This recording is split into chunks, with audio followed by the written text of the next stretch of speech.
Hello and welcome to another episode of the Valley of Death, where everything is spooky, but we keep things light.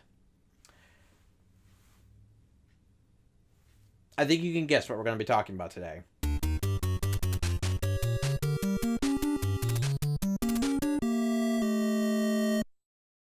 Castlevania is a video game series created by Konami and came out in 1986, and since then has become honestly one of the best, or at least well-known, video game franchises of all time.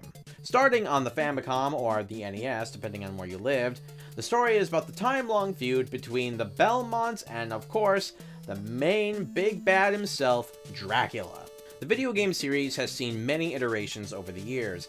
There have been some reboots. There is actually an incredibly long timeline to the video game series since 1986. And there are also just some one-offs here and there. But something that a lot of people have been waiting for, honestly, many years is, oddly enough, a TV or movie adaptation of the series. And lo and behold, Netflix did it. 'Cause why not? Netflix is doing everything these days.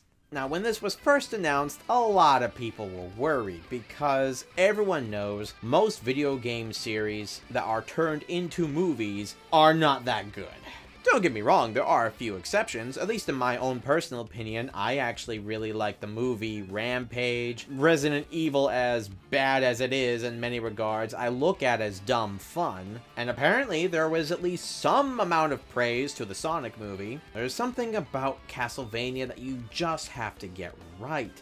Don't get me wrong, there are many cheesy moments throughout the game's history, but it is still, at least in a manner of speaking, a very mythical tale, and it's one that should be done right. And who knew that Castlevania was actually going to be the best video game adapted thing put to television? No, seriously, Castlevania is the best video game adapted thing that was made into a television series or a movie. And there are so many reasons why this series is so good. And honestly, it's things that I never really would have expected from starting off with this. I mean, there are times the show can be a little bit over the top, but it's over the top in the right ways. And honestly, this is some of the best storytelling that I've seen in an incredibly long time, especially considering it's based off of a video game series. So what is the story about in the Castlevania Netflix series?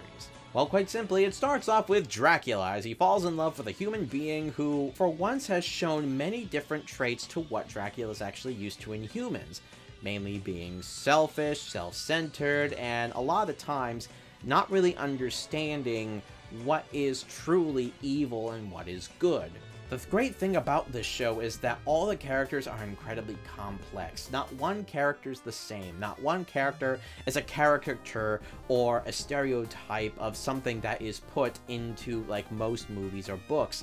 These characters are all incredibly complex. They all have their own different motives. They all have their different personalities.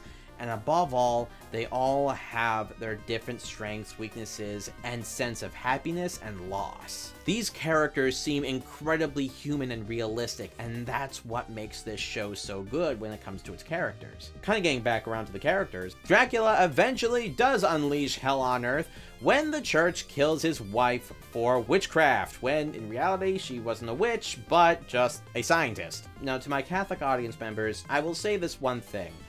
Although this show does make the Catholic Church, in some manner of speaking, look bad, I would make a huge argument that it actually doesn't. There are many good Christian-esque characters throughout the series, and the only Catholic characters who are absolutely corrupt are ones that want to keep themselves in an elevation of power. We are then introduced to Trevor Belmont, who, in an odd twist of fate, he and his whole family were cast out of the Catholic Church, and many of the villagers look at him as an outcast and someone who's not welcome in their society. Of course, with the threat of Dracula coming around, the Catholic Church, of course, brings him back into the fold and says, "Hey, we need you to kill Dracula," offering to have his family name redeemed in return. Eventually, Trevor meets a magic user named Sypha, and as they go along on their journey to try and defeat Dracula, they eventually do come across Alucard, Dracula's son. The three of them, begrudgingly, team up and take the fight to Dracula and his many minions of the undead.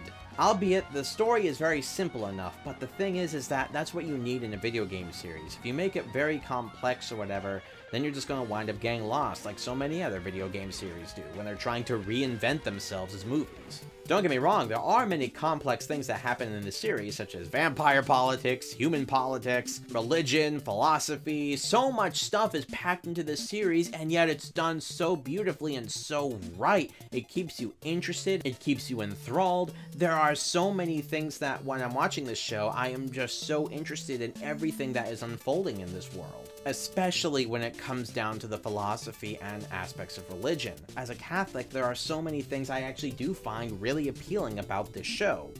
Don't get me wrong, it doesn't get everything right when it comes to Catholic theology, but there are a lot of things that, at least in my own eyes, I find very interesting.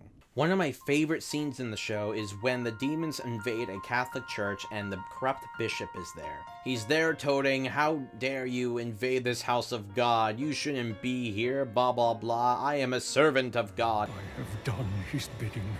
My life's work is in his name. Your life's work makes him puke. She was a witch. Lies in your house of God? And this is something that I thought was an incredibly compelling scene. How many Christians in today's society are calling on the name of God to do evil things, or are saying that they are doing these evil things in the name of God? Not to get into any specifics, but I have met many Christians who are totally out there saying, "I am great, I am holy," and all they are doing is basically become the very thing that Jesus basically said was incredibly evil during his time here on Earth with the Pharisees. Moving away from that, though, I think one of the other things that we should talk about is the animation. The animation in the show is absolutely beautiful, with its gothic scenery, the action, and yes, even the gore and violence. It is all incredibly well done, even to the style of the characters and how everything is all drawn and put together. Especially with this style of animation becoming a little bit less popular, I love it that this style is absolutely shown to its full and beautiful extent in this show. Don't get me wrong, this style of animation isn't dead, far from it. But unfortunately, with the Disney CGI animation style kind of taking over all forms of animation, it's something that I really don't like, and it's this style of animation that I actually far prefer. Even in the third season, when they do have some more 3D-esque styles of animation, particularly with scenery and such, it is still well implemented and still incredibly well put together that it really does show its dark beauty. Now, one of the last things to talk about with this show is, well, it's based off of a video game series, so are there any references to the actual video games other than the story? Yes, there are a lot of references, and it's something that I am honestly impressed with, that they are able to instill a lot of the references to the video game series within the show without making it seem silly, out of place, or just incredibly dumb. Although the Netflix series does take a lot of liberties when it does come to the series itself, there are so many great references and tie-ins to the games that this honestly makes it not only feel very fresh, but incredibly familiar. Down from bringing characters from the games into the show, certain weapons, locations, and heck, even obscure objects from the games are brought into the show. However, one of my favorite moments in this show was when Alucard, Sypha, and Trevor go to fight all the vampires and eventually meet their way up with Dracula.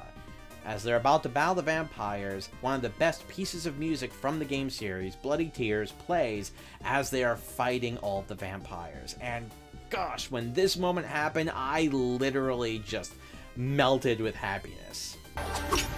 Begin.